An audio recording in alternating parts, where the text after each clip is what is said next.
समय के पन्नों में कई कहानियां दर्ज हैं, लेकिन कुछ कहानियां सिर्फ सुनी नहीं जाती, वे आत्मा में उतर जाती हैं।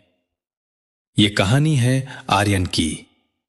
एक ऐसा योद्धा जिसके पास अस्त्रों का ज्ञान तो था, लेकिन जीवन के कुरुक्षेत्र में वो दिशाहीन हो चुका था। रात का समय था। आसमान में काले घने बादल छाए हुए थे, मानो प्रकृति भी आर्यन के मन के अंधकार को दर्शा रही हो। चारों ओर बिजली की कड़कड़ाहट और तेज हवाओं का शोर था। आर्यन एक ऊंचे पहाड़ की चोटी पर खड़ा था। उसके हाथ में उसकी तलवार थी, लेकिन उसकी आंखों में कोई चमक नहीं थी। वो जीवन की असफलताओं, अपनों के धोखे और भविष्य की अनिश्चितता से टूट चुका था।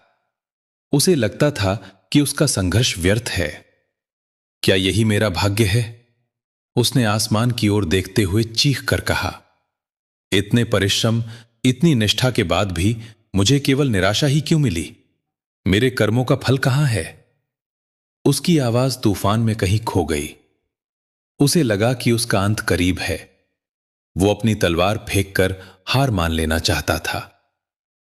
तभी उस भयंकर शोर के बीच एक अत्यंत शांत और मधुर ध्वनि आर्यन के कानों में पड़ी। ये किसी बांसुरी की धुन थी। आर्यन हैरान रह गया। इस प्रलयनकारी तूफान में बांसुरी कौन बजा सकता है? और ये धुन, इसमें एक अजीब सी कशिश थी, एक ऐसा चुंबकत्व जो मन की सारी पीड़ा को सोख रहा था। आर्यन अनजाने में ही उस ध्वनि की दिशा में बढ़ने लगा। पहाड़ से नीचे उतरकर वो एक घने जंगल में पहुंचा। वहां एक विशाल वट वृक्ष के नीचे एक अलौकिक दृश्य था। तूफान उस वृक्ष के पास आकर शांत हो गया था। वृक्ष के नीचे एक युवक बैठा था। उसके माथे पर मोर मुकुट था, चेहरे पर एक असीम शांति और होठों पर एक रहस्यमयी मुस्कान। वो अपनी धुन में मग्न होकर बांसुरी बजा रहा था। आर्यन समझ गया कि ये कोई साधारण मनुष्य नहीं है। वो धीरे से उनके पास गया और घुटनों के बल बैठ गया। आप कौन हैं? आर्यन ने धीमी आवाज में पूछा। और इस प्रलय में इतने शांत कैसे हैं? युवक ने बांसुरी होठों से हटाई। उसकी आंखें करुणा से भरी थीं। मैं वही हूं जिसे तुम पुकार रहे थे आर्यन।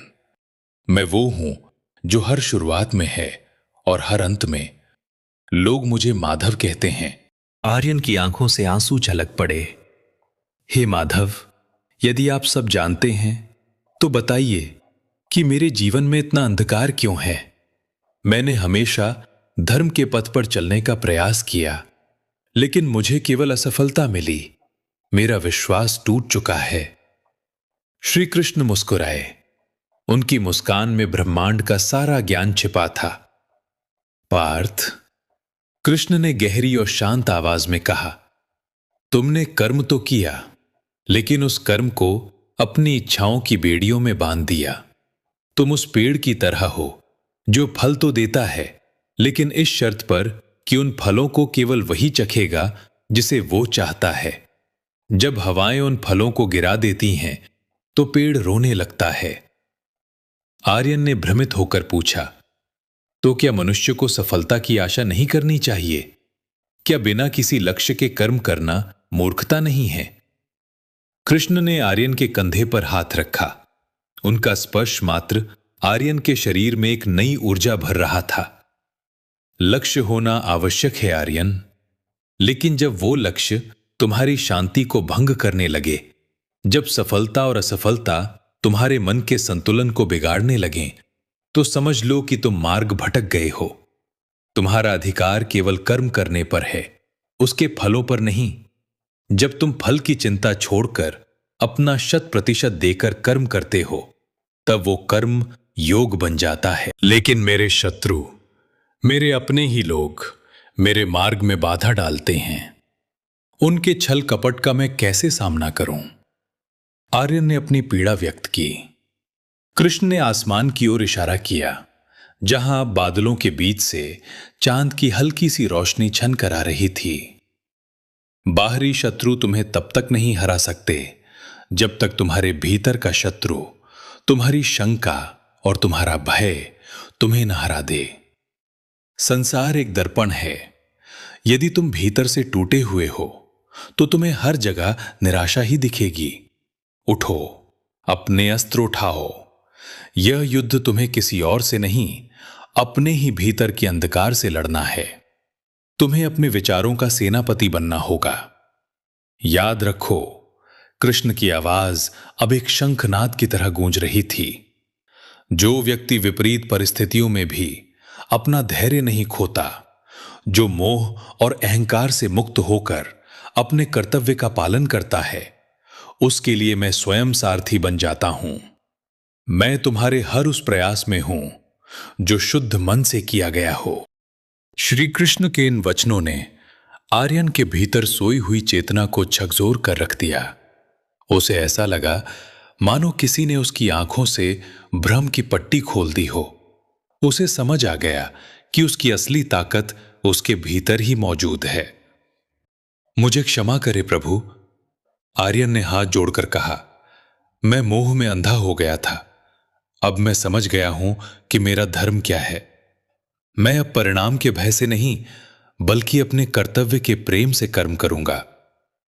कृष्ण ने मुस्कुराते हुए अपनी बांसुरी फिर से उठा ली। जैसे ही उन्होंने पहली तान छेड़ी, एक तेज रोशनी चमकी और अगले ही पल आर्यन वहां अकेला था। लेकिन अब वह सच में अकेला नहीं था। माधव की वह कृष्ण वाणी हमेशा के लिए उसके हृदय में अंकित हो चुकी थी। अगली सुबह जब सूरज की पहली किरणें पहाड़ की चोटी पर पड़ीं, तो वहां एक नया आर्यन खड़ा था। उसकी आंखों में एक नई चमक थी। उसके चेहरे पर एक दृढ़ संकल्प था। उसने अपनी गिरी हुई तलवार उठाई और उसे म्यान में रख लिया। अब उसे किसी बाहरी विजय की लालसा नहीं थी। उसने स्वयं को ज्ञान और दर्शन के प्रचार प्रसार के लिए समर्पित कर दिया। उसने समाज में सत्य और धर्म की स्थापना को अपना जीवन लक्ष्य बना लिया। लोग उसकी बातों में एक अजीब सी शांति महसूस करते थे, ठीक वैसी ही शांति जैसी आर्यन ने उस वट वृक्ष के नीचे महसूस की थी। उसका जीवन इस बात का प्रमाण बन गया कि जब मनुष्य सच्चे मन से और बिना किसी स्वार्थ के धर्म के पथ पर कदम बढ़ाता है, तो संपूर्ण ब्रह्मांड उसकी सहायता के लिए आगे आ जाता है। कहानी का सार। जीवन में सफलता और असफलता केवल पड़ाव हैं, मंजिल नहीं। असली मंजिल है अपने कर्मों को इतनी निष्ठा और सुंदरता से करना कि वह स्वयं में एक पूर्णता बन जाए। जब हम परिणामों की चिंता छोड़कर अपने कर्तव्य पर ध्यान केंद्रित करते हैं, तो हमारे भीतर एक दिव्य ऊर्जा का जन्म होता है, जो बड़े से बड़े अंधकार को चीरकर प्रकाश ला सकती है।